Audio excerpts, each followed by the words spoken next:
ito ang makakarap ng mga magnanakaw sa lipunan. Tandaan niyo mukha na ito. At ito ang makakalaban nyo, mga magnanakaw sa lipunan. At ang Partido Komunista, ito rin ang mukha, ang hanapin nyo. Dalawa lang ang gusto ko mangyari sa Pilipinas para sa akin, ang komunista at saka korap sa Pilipinas. Yan lang ang gusto kong ayusin sa bansa. Dahil marami naman kami grupo na maggagawa sa kanya-kanyang sa kanilang layunin. Basta ang layunin ko, mga kaibigan, korupsyon, komunista. Pero kanina sabi ng mga kahapon, sinabi ng aking mga kasama, magre-rebelde. Huwag tayo magrebelde, papunta sa NPA. Magrebelde tayo laban sa korupsyon. Magkaisa tayo, magbubuo tayo ng grupo. Rebelde, laban sa korupsyon. Hindi rebelde, laban para umakyat sa kabundukan. Pero wala na pala sa bundok. Wala na sa bundok ang NPA. Nandito, kahapon nga, di ba nandun? O nandun kahapon sa mga pulis, yung mga NPA. Ha? Tandaan nyo mga kaibigan, hindi ko muna lalakasan boses ko para mas lalong klaro sa Pilipino.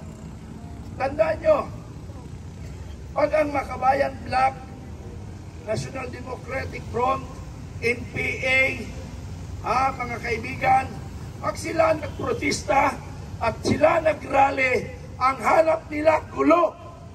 Gulo ang gusto nila sa lahat ng kanilang protesta o rally. Bakit? Yan ang hindi nyo alam. Bakit hindi nyo alam? Ang gusto ng NPA, ang gusto ng makakaliwa, ang gusto ng Makabayang Black na nasa Kongreso, gusto nila magkagulo. Magkagulo. Bakit? Bakit gusto nila magkagulo mga kaibigan? Dahil naghahanap sila ng isyo, naghahanap sila ng sisihin. Walang ibang sisihin kung hindi ang gobyerno. Ano? Gobyerno ang una nilang sisihin. Sino ang nakaharap sa gobyerno? Ang kapulisan. Gusto nila ang kapulisan masira ang image sa taong bayan. Yun ang layunin ng Makabayan Black. Tingnan nyo ha, mga 3 days ago, may rally sa Batasan. Nagkaroon ng rally. Tingnan mo yung mga tao na yan, o yung mga pulis na yan. Nagkaganon lang sila, nagpuprotekta sa atin. Tinadyakan pa. Nag-init ang dugo ko. Kasi kung nandun ako, tinadyak nila ang pulis. Ako rin ang tatadyak sa nila. Ano ang kasalanan ng pulis doon? Wala silang kasalanan. Ang kasalanan nila ay nagtatanggol sa mga magnanakaw. Pero wala silang magagawa because they are only following orders from higher quarters, from their national leadership na bayad rin. Ay! Wala ko sinabi. Nadulas lang ako. Nadulas. Sorry. Nadulas po ako. Sorry, nadulas po ako. Okay. Pero pakiusap ko lang mga kababayan, ano? Pakiusap ko lang. Yung mga halaman dito, ang apakan nyo lang yung lupa. Yung halaman natin, yung halaman na pinaghirapan, dapat hindi masira. Kasi kalikasan yan. Pag may mga halaman, para bang mawalang problema natin pag nakatanaw tayo sa mga green. Kaya pakiusap ko, walang aapakan ng mga halaman. Bagkus, magtatanim pa tayo pagkatapos nito. Magtatanim tayo at hindi tayo sagabal sa traffic. Mamaya na, hintuin natin traffic. Ay, nagkamali ako. Kailangan ang daloy ng traffic is smooth. Huwag tayo magiging sagabal sa traffic at huwag natin bigyan ng problema ang traffic enforcer, ang ating kapulisan, security guard! Nakalimutan ko, anong oras yun? 10:20. Security guard! Nakalimutan ko, anong oras yun? 10:24. Security guard! Nag-announce ako, alas 10:24, nag-announce po ako na dapat naka-blatter sa inyo dyan na lahat ng magnanakaw, lahat ng mga lumalabas na sasakyan, pati nag-speaker Romualdez, dapat chine-check up nyo. Walang exempted sa batas. Security guard, narinig nyo? Security guard, narinig nyo? Lahat ng lumalabas na kotse, in and out, i-check up nyo. Dahil yun ang inyong trabaho. Hindi yung trabaho nyo na mangharang ng tao. Hindi nyo trabaho yun. Ang trabaho nyo, kung ang mga kagamitan ng Congress, ang pera ng tambayan na nakalagay sa mga sasakyan, lalo na kay Romualdez, harangin nyo. Kami na ang magpaparusa sa kanya. Ang malaga lang mga security guard, tandaan nyo hindi ako nagbibiro. Security guard, hindi ako nagbibiro. May papanagutan kayo sa taong bayan.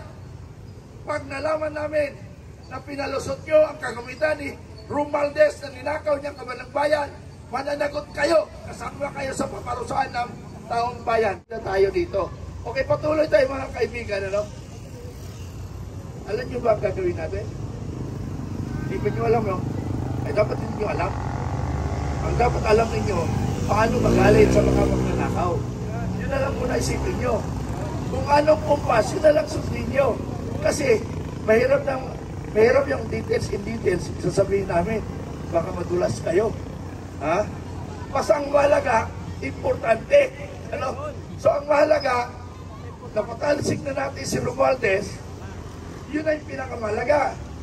Ang problema rin, yung ilalagay na naman. Yun rin ang babantayan natin. Anyway, hindi pa naman tapos yan, tatapusin natin mamaya. Ha? Tatapusin natin mamaya. Pero lang dapat manakit, ha? Tandaan nyo, wala sanang manakit. At saka walang magsakit pa, walang sasaktan sa atin. Hindi tayo manakit, huwag na rin tayong saktan. Yun lang pakiusap ko. Kasi ako ang nakatuka doon sa bagay na yun, at ako nakipag-usap sa bagay na yun. Sino nakausap ko, hindi ko pwedeng sabihin dahil baka ipatawag ni Romualdez. Delikado. Ay, hindi na pala si Romualdez. Ipatawag ng pulis general. Pero inutusan niya ng mga kawatan. Wala kayong magagawa. Yung mga kapulisan yan, tulad ko rin yan, na nagsiservisyo noon. Wala silang magawa kung hindi sumunod lamang. Kung hindi sumunod lang sila. Kasi, pag mayroong nangyari, baka matanggal sila sa servisyo, kawawa naman. So, may bulong na naman sa akin. May bulong na naman sa akin. Malapit na! Malapit na! Kaya kayo, mga magnanakaw, malapit ang oras ninyo.